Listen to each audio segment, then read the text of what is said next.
Graça e paz a todos, eu sou o presbítero Luiz Biazon e mais uma vez estou aqui para juntos meditarmos na palavra do Senhor.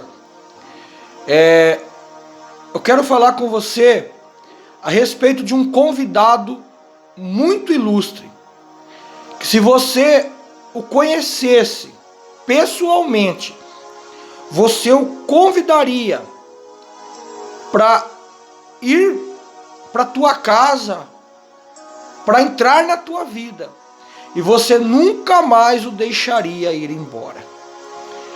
E sobre este assunto que eu quero aqui falar com você, vamos ler o capítulo 2 do Evangelho de João, que diz assim: as bodas de Caná, a água feita em vinho. E ao terceiro dia fizeram-se umas bodas em Caná da Galileia, e estava ali a mãe de Jesus.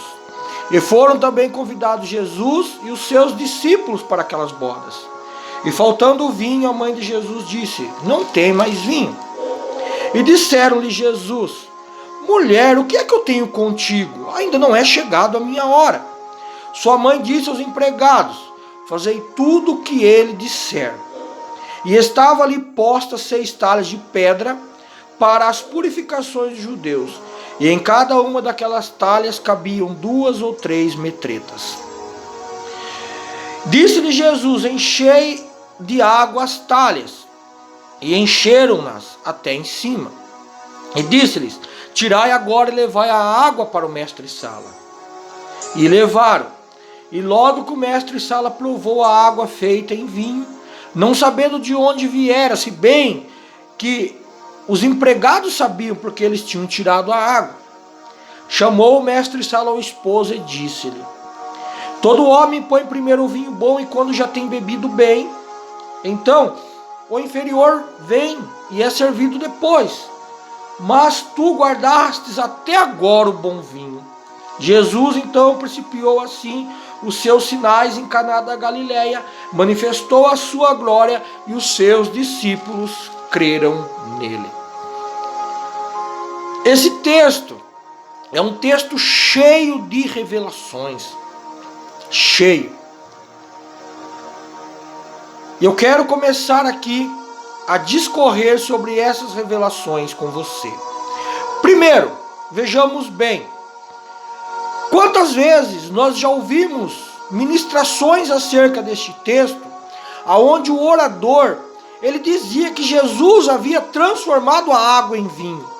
Na verdade, se nós formos nos aprofundar no texto, nós vamos ver que a água não foi transformada em vinho. O milagre de Jesus aqui foi ainda maior, porque não precisou que a água fosse transformada em vinho. Nós vamos ver que o próprio título do capítulo 2 vai dizer a água feita em vinho. A água, ela foi feita em vinho, ela não foi transformada. Quer dizer que a água, ela não foi transformada e passou então a ser vinho. A água feito vinho. Quando o texto diz que a água foi feito, quer dizer que a água passou a ser alguma coisa, ela deixou de ser água. Ela na sua essência, ela era água. Mas aqueles que provavam da água, eles subentendiam que aquela água era diferente. O versículo 9, ele vai explicar melhor isso. O versículo 9 diz assim: e logo que o mestre-sala provou a água feita em vinho. Quer dizer que quando eles provavam daquela água, eles subentendiam que eles estavam tomando um vinho bom, de ótima qualidade. E você vai ver que entre parênteses está escrito assim: não sabendo de onde viera, se bem que sabiam os empregados que tinham tirado a água. Quer dizer que quando tiraram da talha para levar ao mestre-sala, não foi tirado vinho de dentro daquela talha, foi tirado a água. Só que o poder de Deus, a glória do Senhor Jesus ali manifestada, foi tão grande, mas tão grande, que as pessoas tomaram daquela água purificada, aquela água transformada, E eles subentendiam que estavam tomando de um bom vinho. Agora, preste atenção. Essa festa, ela tinha tudo para ser fadado ao fracasso. Por quê? O vinho havia acabado. A festa de bodas, comemorada pelos judeus, durava aproximadamente entre 3 a 5 dias. E o vinho tinha acabado. O texto ele não nos traz em detalhes quantos dias ainda faltavam para terminar as bodas. Mas o vinho tinha acabado. Então essa festa tinha tudo para fadar ao fracasso. Mas vejamos bem, Jesus, ele estava ali quando a sua mãe o disse: acabou o vinho. Jesus repreendeu-a naquele momento e disse: mulher, o que eu tenho contigo ainda não é chegado a minha hora.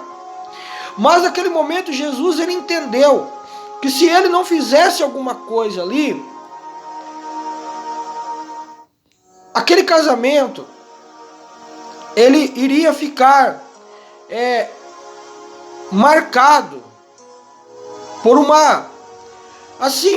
algo muito ruim que havia acontecido nele. Por quê? Os convidados iriam voltar para casa murmurando, reclamando. Os noivos seriam envergonhados. Alguns até iriam dizer assim, que aquele casamento ele não iria dar certo. Por quê?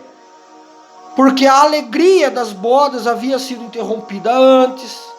Porque quando o vinho acabou, o vinho simbolizava a alegria para os judeus. Então quando o vinho acabou, eles certamente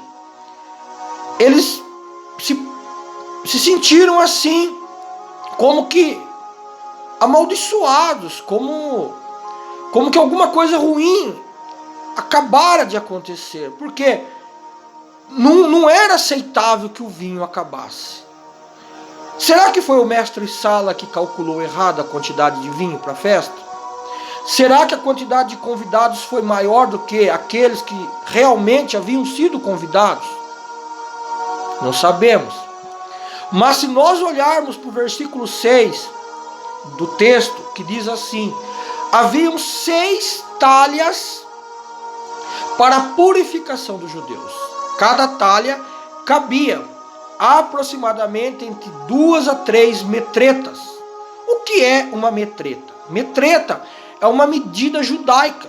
Uma metreta, ela representa 40 litros. Então, cada talha daquela comportava aproximadamente entre 80 e 120 litros. Se nós formos fazer a totalidade das 6 talhas, nós vamos ver que as 6 talhas juntos, elas cheias, elas tinham aproximadamente 720 litros de água. Agora imagine, 720 litros de água para lavar os pés, melhor dizendo, de quem chegava naquela festa, é muita água. Então isso quer dizer que havia ali muita gente comemorando naquele casamento. Porque essas 6 talhas não eram os mesmos recipientes aonde estava armazenado o vinho. Essas 6 talhas eram o recipiente aonde estava armazenado a água para lavar o pé dos judeus, para purificar os judeus que chegavam ali. Então nós vamos ver que Jesus ele usou esses recipientes para poder fazer o seu milagre.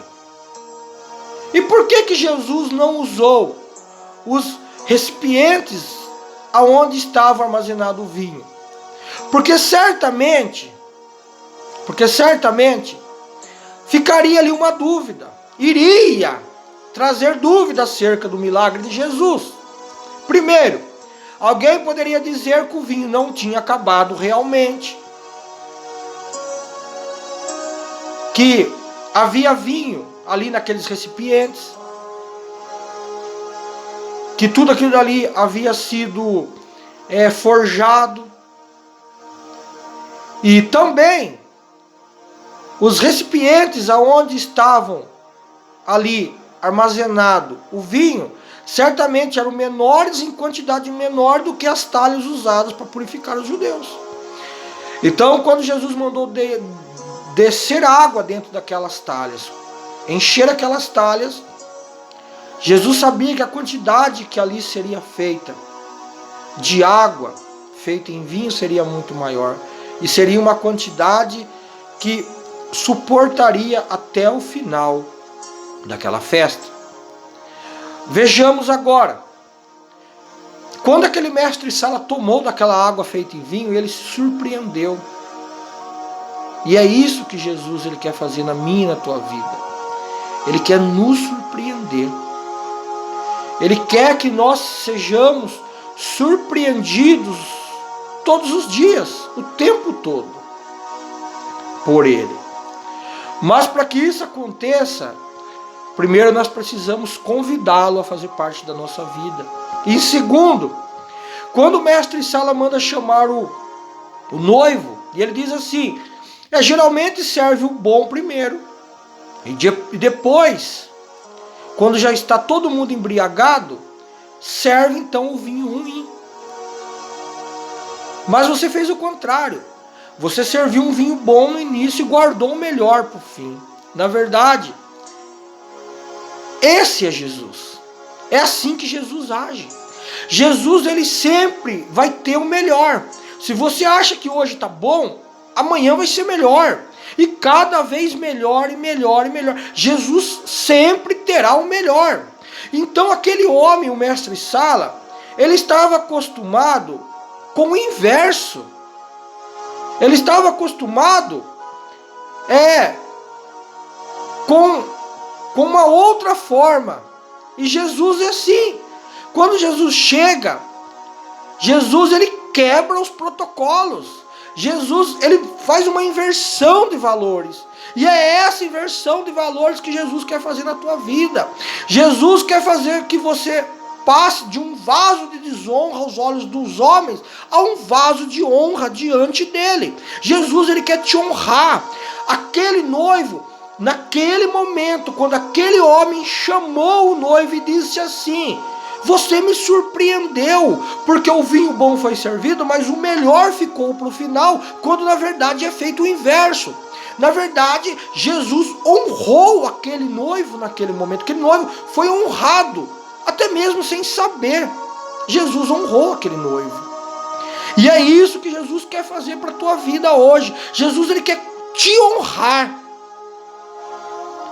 E se nós agora formos analisar o versículo de número 11, o versículo a seguir, nós vamos ver que Jesus então principiou assim os seus sinais ali em Caná da Galileia, naquela boda. E a parte B do versículo diz assim: e manifestou a sua glória e os seus discípulos creram nele. Vejamos bem. Então, é por isso que no versículo 2, que nós lemos do texto, diz que então Jesus também foi convidado para essas bodas junto com seus discípulos. Os discípulos, eles tinham que estar ali também. Por quê?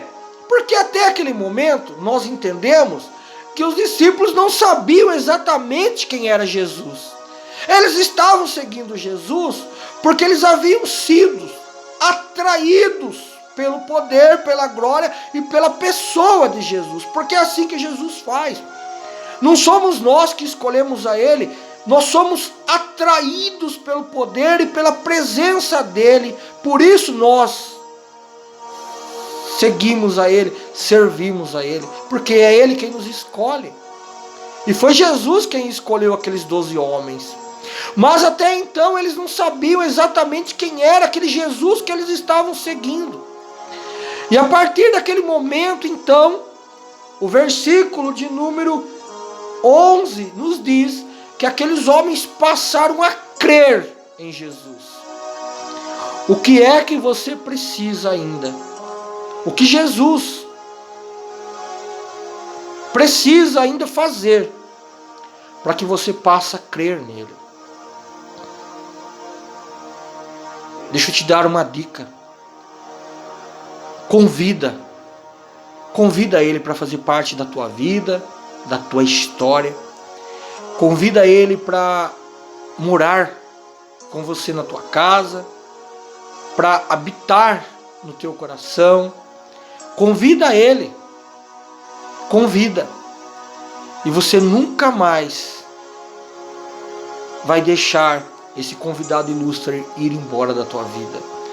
Porque você vai ver que ele vai te surpreender, que ele vai fazer com que os teus dias sejam cada dia melhores. Graça e paz a todos. Deus os abençoe. A paz do Senhor.